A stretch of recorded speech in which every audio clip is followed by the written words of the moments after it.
बिस्मिल्लाहिर्रहमानिर्रहीम। स्टूडेंट्स, हम स्टार्ट लेते हैं क्लास 10 फिज़िक्स के चैप्टर नंबर फर्स्ट से केपी के बोर्ड पाकिस्तान के। तो हमारे पास पहला टॉपिक है चैप्टर नंबर फर्स्ट का oscillatory motion. Oscillatory motion oscillatory motion क्या होता है? To and fro motion of a body about mean position. Mean position or equilibrium position. Mean position or equilibrium position is called oscillatory motion. Oscillatory motion. For example हमारे पास जो है एक simple pendulum है। Simple pendulum को हम कैसे बनाते हैं? एक बारीक तार को लेंगे और इसके इस सिरे पर जो है एक छोटे से बोब को हम अटैच करते हैं। तो ऐसे अरेंजमेंट को हम सिंपल पेंडुलम कहते हैं। अच्छा, तो जिस जगह पर ये रेस्ट में होती है तो इसको हम कहते हैं मीन पोजीशन या इक्विलिब्रियम पोजीशन और इक्विलिब्रियम पोजीशन जहाँ पर ये रेस्ट में होता है। तो अगर हमें इसको इस पोजीशन से डिस्प्लेस करूँ तो ये जो है टू एंड प्रू मोशन करेगा। यहाँ ए पॉइंट पर आएगा, ए से बी तक जाएगा, बी से ए पर आएगा। तो ऐसे मोशन को जो हम ऑसिलेटरी मोशन कहते हैं। अब जो है इसके साथ तो ऑसिलेटरी मोशन के साथ रिलेटेड जो टर्म है उसमें नंबर फर्स्ट है वाइब्रेशन और साइकिल। तो वाइब्रेशन या साइकिल क्या होता है? वन कंप्लीट राउंड ट्रिप को हम जो है वाइब्रेशन या साइकिल कहते हैं। From point A to B और दोबारा बी से ए तक जो है इसको हम वन वाइब्रेशन या वन साइकिल कहते हैं। वन कंप्लीट राउंड ट्रिप इसको कहते हैं क्या?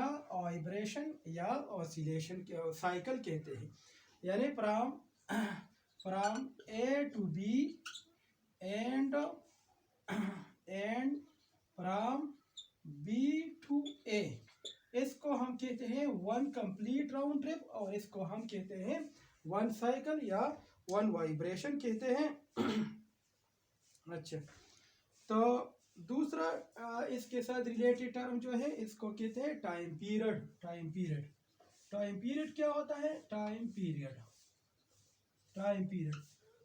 जो टाइम एक कंप्लीट वाइब्रेशन के लिए दरकार होती है उसको हम टाइम पीरियड कहते हैं। The time required to complete one cycle और वन वाइब्रेशन, जितने टाइम में एक वाइब्रेशन पूरा होता है, एक वाइब्रेशन कंप्लीट होता है, तो इसको हम टाइम पीरियड कहते हैं। टाइम पीरियड क्या होता है? The time required to complete one vibration, इस एक वाइब्रेशन के लिए जितना टाइम दरकार होता है इसको हम टाइम पीरियड कहते हैं।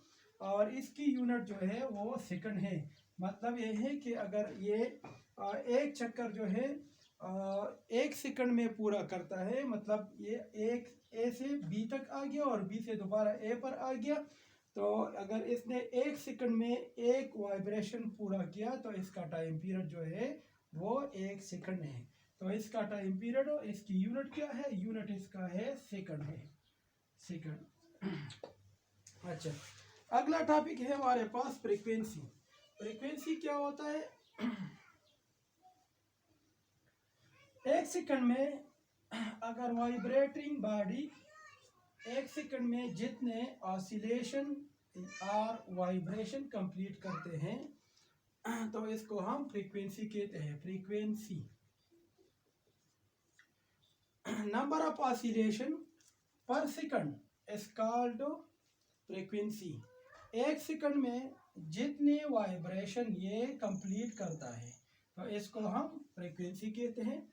तो इसको हम कैसे डिफाइन करते हैं? नंबर ऑफ वाइब्रेशंस पर सेकंड इसको कहते हैं क्या? फ्रीक्वेंसी कहते हैं। तो इसको हम जो है फ्रीक्वेंसी को हम स्मॉल एफ से डिनोट करते हैं और इसका इक्वेशन है 1/t। 1/t mean one vibration in time t, या वन वाइब्रेशन इन 1 सेकंड, इसको कहते हैं फ्रीक्वेंसी। और इसकी यूनिट क्या है? इसका यूनिट है हर्ट्ज। इसको हम hz से डिनोट करते हैं, ये इसकी यूनिट है। मतलब ये है कि अगर एक वाइब्रेटिंग बॉडी है, वो 4 वाइब्रेशन 1 सेकंड में पूरे करते हैं, तो इसकी फ्रीक्वेंसी 4 हर्ट्ज होगी। अच्छा, अगला टॉपिक है हमारे पास डिस्प्लेसमेंट।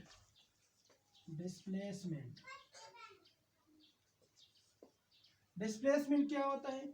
मीन पोजीशन से, यहाँ इसको जो है इसको हम मीन पोजीशन कहते हैं। मीन पोजीशन से इस तरफ या इस तरफ जो वाइब्रेटिंग बॉडी जितनी डिस्टेंस कवर करते हैं, तो इसको हम डिस्प्लेसमेंट कहते हैं। तो डिस्प्लेसमेंट की हम तारीफ कैसे लिखेंगे? Distance covered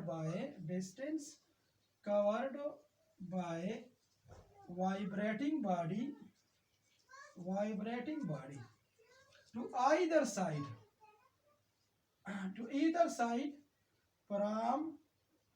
either side from mean position। तो इसको हम कहते हैं डिस्प्लेसमेंट, और इसको हम जो है x से डिनोट करते हैं, denoted by x, small x से। और इसकी यूनिट जो है वो मीटर है। Its unit is metre. जिस तरह हमने 9th क्लास में पढ़ा था कि डिस्प्लेसमेंट की यूनिट मीटर है, तो इसकी भी SI यूनिट जो है वो मीटर है। अच्छा, एम्पलीट्यूड क्या होता है?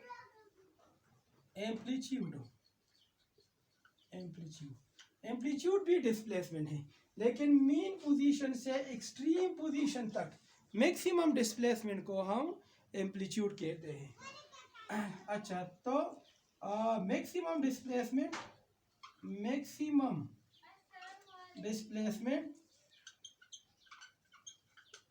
From mean